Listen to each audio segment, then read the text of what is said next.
안녕하세요. 세포언니 한지원입니다. 오늘은 내 아내의 분류는 내 남편의 분류가 어떻게 다른지 이야기 한번 나눠보겠습니다.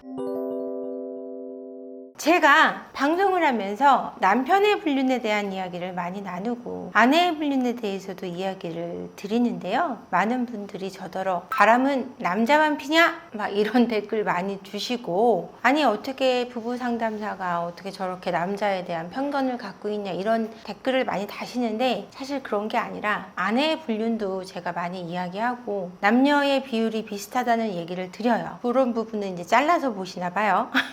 그래서 오늘 제가 내 아내의 불륜이 어떻게 내 남편의 불륜과 다른지를 확실하게 말씀드리려고 가지고 왔습니다. 예전에 이런 이야기가 있었어요. 남편들은 집 사면 바람 핀다라는 얘기가 있었어요. 예전엔 집 사기가 정말 힘들었어요.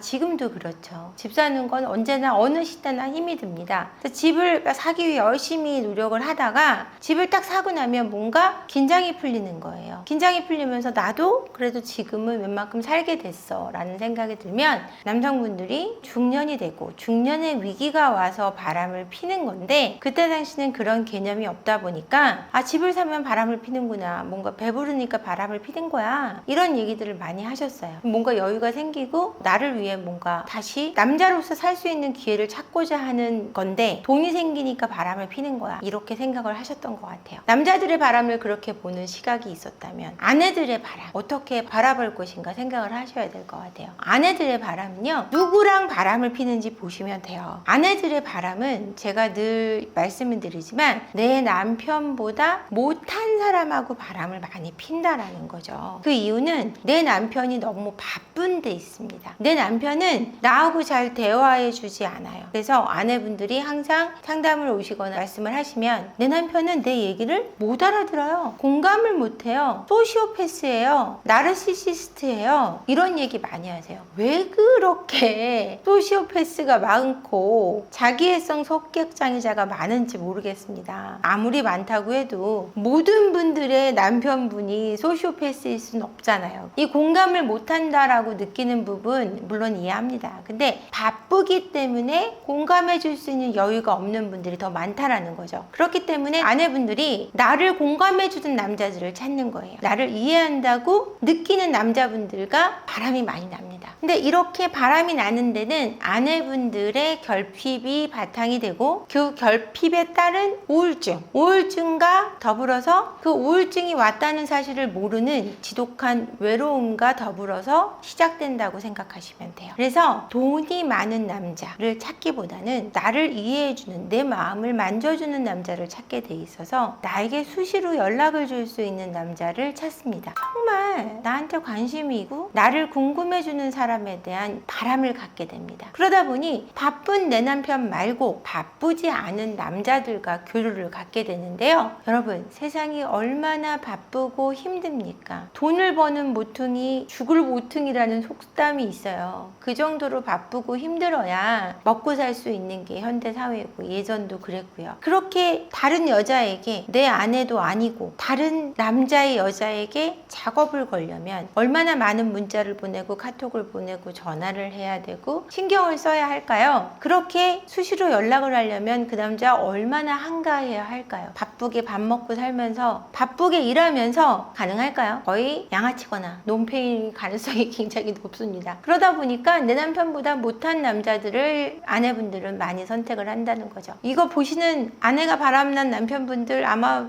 거진 동의하실걸요. 그러다 보니 내 아내의 바람은 나보다 못한 남자를 만난다가 첫 번째입니다.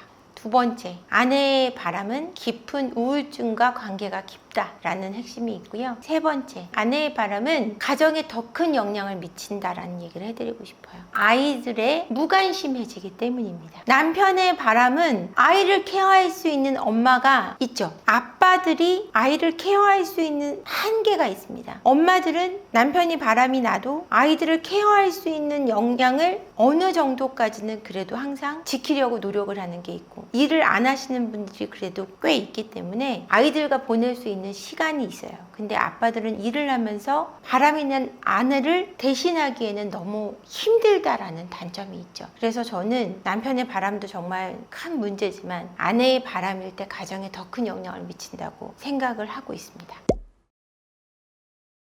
불륜이 발각되었을 때 아내의 반응은 울어요. 어떻게 나한테 그럴 수가 있어? 그러고 운단 말이에요. 울고 막 소리 지르고 막 이런 반응이라면, 남편의 반응은 처음에 믿을 수 없다라는 반응이에요. 진짜야? 이게 진짜야? 아니지? 라고 먼저 질문을 하게 돼 있어요. 그러니까 이게 확실하다고 믿지 않아요. 아내의 바람을. 제가 상담을 해보면 아내분들은 내 남편이 그 증거를 봤을 때 그래 바람일 수 있어 라는 걸 받아들이는 게 쉬운데, 남편분들은 그게 바람일 수 있다라는 걸 쉽게 받아들이지 못한다는 차이가 있습니다. 내 남편이 남자기 때문에 바람이 가능하다는 걸 여성분들은 어느 정도 수용하거든요. 남편분들은 내 아내가 바람을 필 수 있다라는 가능성에 대해서 굉장히 낮게 생각하고 있거든요, 확률적으로. 그래서 받아들이는 속도가 다릅니다. 인정하는 속도가.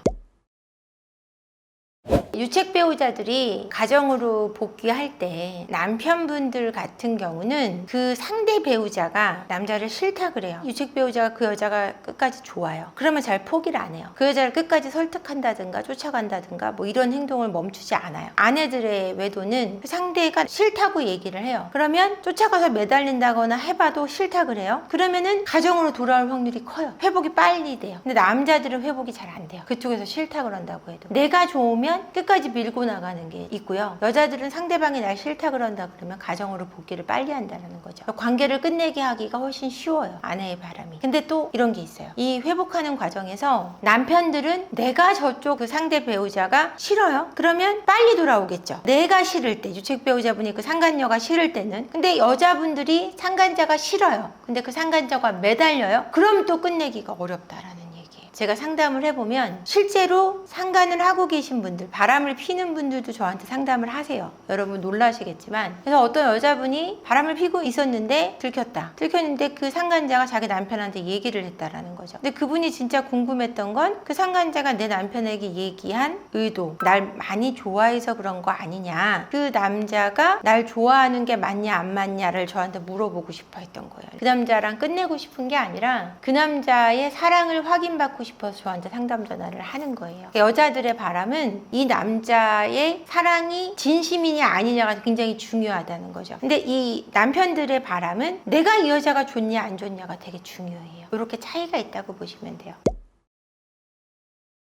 남편이나 아내나 불륜을 용서할 때 하지 말아야 되는 건 똑같아요. 불륜을 했던 사실에 대해서 얘기하시면 안 돼요. 드잡이 하지 말라는 얘기를 많이 듣는다라는 얘기를 하세요, 불륜을 용서해가는 과정에서. 근데 이 드잡이를 하시면 안 되는데 여자분들은 그걸 잘 놓지 못해요. 얘기를 계속 하신단 말이에요. 남자분들은 그래도 안 하기로 마음 먹으면 얘기를 안 하시는 분들이 더 많아요. 근데 남자분들은 이제 속으로 소갈이 하시는 거예요. 그래서 알코올 중독으로 많이 빠지시거나, 얘기는 못하지만 맞바람을 많이 피시죠. 왜냐면은 맞바람을 선택하기가 훨씬 좋은 사회적 구조도 있고 생물학적 구조도 있고, 그래서 맞바람으로 가는 확률이 되게 높아요.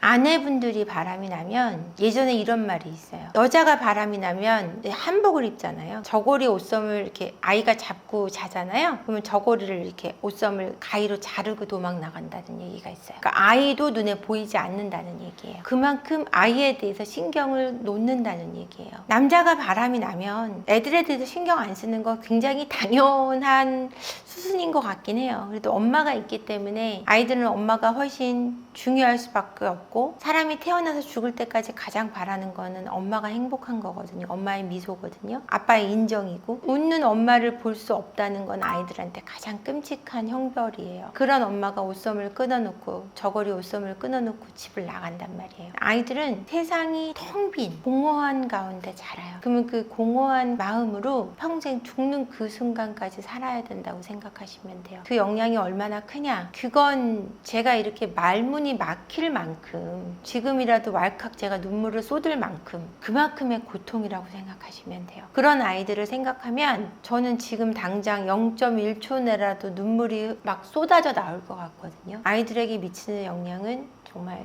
최악이라고 생각하시면 됩니다. 아내의 바람은요, 사실 가장 깊은 건 그녀들의 결핍에 따른 우울증이에요. 본인들이 우울증이라고 생각 못하고 그냥 남편이 날 공허하게 해서 남편한테 모든 걸 의지하고 있는 본인의 탓인데 남편이 잘못해서라고 생각해요. 그러니까 나의 외도가 정당화된다고 믿으시는데 그렇지 않거든요. 그렇기 때문에 자기 외로움을 달래줄 수 있는 정말 양아치나 논팽이를 만난다고 표현드릴게요. 나한테 관심 갖는 그 남자가 남의 여자한테 그렇게 정성을 쏟을 때 얼마나 한가하고 할 게 없는 인간인지 아셔야 돼요. 너무너무 돈이 많고 막 능력 있는 남자라서 다 부하 직원한테 뭐 일을 시키고 자기는 여유 있는 남자라서 그렇다. 만약에 그런 남자를 만나고 계시면 그놈은 사기꾼이에요. 그러니까 제가 우스갯소리로 듣는 말이 아니라 그 정도로 할 게 없고 정말 나쁜 경우가 많다는 얘기예요, 여러분. 아내들의 바람이 얼마나 쓸모없는 사람과 만나는지는 지금 이걸 보고 계시는 아내가 바람이 난 남편분들이 더 잘 아실 거예요. 아내가 바람이 난 것 같고 바람이 날 것 같고 불안하시다면 아내의 우울증을 좀 알아보시고 치료를 받을 수 있도록 적극적으로 좀 협력하셔서 도움 주시고 아내를 케어하시기를 바라고요. 외도를 했다고 무조건 내치고 화내실 게 아니라 근본적인 문제가 어디 있었는지를 좀 고민해 보시고 함께 풀어나가시기를 바랍니다. 영상 끝까지 봐주셔서 감사하고요. 구독과 좋아요 그리고 알림 설정 댓글 부탁드릴게요. 고맙습니다.